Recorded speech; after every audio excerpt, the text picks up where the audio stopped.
totoo lang, din po alam paano i-perform ito sa akin niya.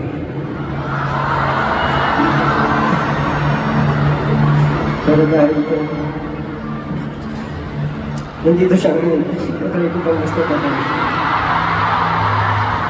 Gusto ko lang po sa puno ba? Kung kayo din, broken family, I hope hindi pangagal para sa inyo.